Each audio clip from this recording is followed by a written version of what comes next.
Ƙalu innanillahi wa inna ilaihi raji'un. Innanillahi wa inna ilaihi raji'una.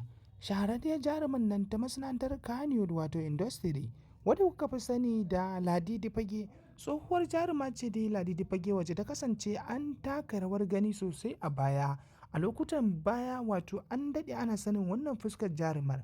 Idan kai mabiyin kallon shirin fina-finai ne na Hausa to ka san wannan jarumar, haka ke ma in mabiya kallon shirin fina-finan Hausa ce kin san wannan jarumar. Wato fitacciya ce wato a masana'antar ta Kannywood. A wannan lokaci dai wannan jaruma innanillahi wa inna ilaihi raji'una. Innanillahi wa inna ilaihi raji'una. Tabbas duniya ba ta da tabbas, rayuwar nan ba ta da tabbas, rayuwa ba mai ɗorewa ba ce ba. Don haka za mu sanar da ku abin da ke faruwa da kuma abin da yake kasancewa akan wannan jaruma mai suna Ladidi Fage. Innanillahi wa inna ilaihi raji'una. Kai rayuwa, duniya ina zaki da mu ne? Wannan rayuwa gaskiya akwai abubuwa daban-daban mabambanta wanda suke ruɗi ne a cikinta.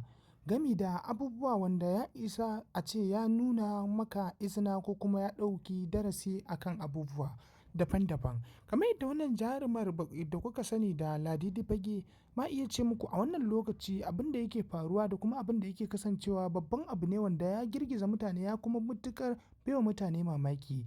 A masana'antar ta Kano a wannan lokaci abin ya girgiza al'umma sosai daban-daban akan wannan al'amari. Domin kuwa ma iya cewa Ladidi Fage ta kasance jaruma ce wadda ta taka rawar gani a baya da kuma abubuwa daban-daban mabambanta wanda wannan jaruma an santa da shi. Duk da cewar dai a wannan lokaci dai ba a ganin fuskar jarumar kuma an jima ba a san wani labari a kanta ba, kamar yadda wasu suke bayyana wasu manufofi dangane da wannan jarumar, har ma suna cewa wannan jarumar ta kasance ta shuɗe ne ko kuma ba a ganin ta gaba ɗaya. Har wasu suke bayyana cewar jarumar Allah ya mata rasuwa, kamar yadda wasu suke ta bayyanawa suke nuna cewar jarumar ta rasu ba ta raye, wasu kuma su ce tana fuskantar rashin lafiya matsananciya. Don haka a cikin wannan al'amari dai akwai wanda suka faɗi gaskiya akan wannan maudu'i. Sai dai kuma abin mamakin a gaba shine wannan jaruma da kuka fi sani da Ladidi Fagen ta kasance jaruma ce wadda ta kasance uwa a masana'antar ta Kannywood. Ta daɗe kuma tana abubuwa wanda suka kasance wato wanda wasu jaruman ma ya kamata a ce idan ta shiga wani hali za a yi mata wani abin da ya kamata a ce an duba.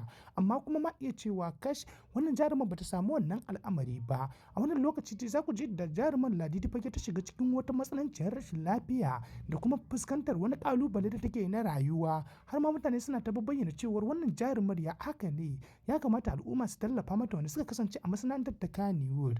Amma kuma ma iya cewa kamar yadda wasu al'umma suke cewa masana'antar ta Kannywood ba fa taimako ba kuma adalci da cewar ka shiga wani yanayi a tallafa maka in dai ba tare da ka fito ka nuna cewar kana buƙatar taimakon ba. Wasu masu ganin cewa ya kamata su tallafa maka ba. Masana'antar tana nuna halin ko in kula idan ka fuskanci halin rashin lafiya ko kuma abubuwa na tallafin rayuwa. Idan ka rasa, masana'antar ba ta fiye tallafa wa mutum ba. Don haka wannan jaruma ta kasance dai wata ta taka rawar gani a baya, amma zuwa wannan lokaci jaruma tana halin wani hali wanda a iya cewa innanillahi wa inna ilaihi raji'una. Tana fuskantar kalubale da matsananciyar rashin lafiya a rayuwar nan dai. Tabbas idan ka kasance da kanka kake yin wasu abubuwan baka da mataimaki sai Allah, tufa ka dinga ganin abubuwa daban-daban kenan. Wannan jaruma dai ta kasance a wannan lokaci tana fuskantar taimako, tana buƙatar a tallafa mata, ya kamata a duba ta. Amma wasu jaruman ko kaɗan ba sa duba wannan lamarin. Wani suka kasance ma manya ne a masana'antar ta Kannywood har yanzu dai ba su ce komai ba, ba su nuna wani hali da nuna cewar ya kamata a tallafa mata ba. Innanillahi wa inna ilaihi raji'una. Ya kamata a tallafa a duba wannan lamari.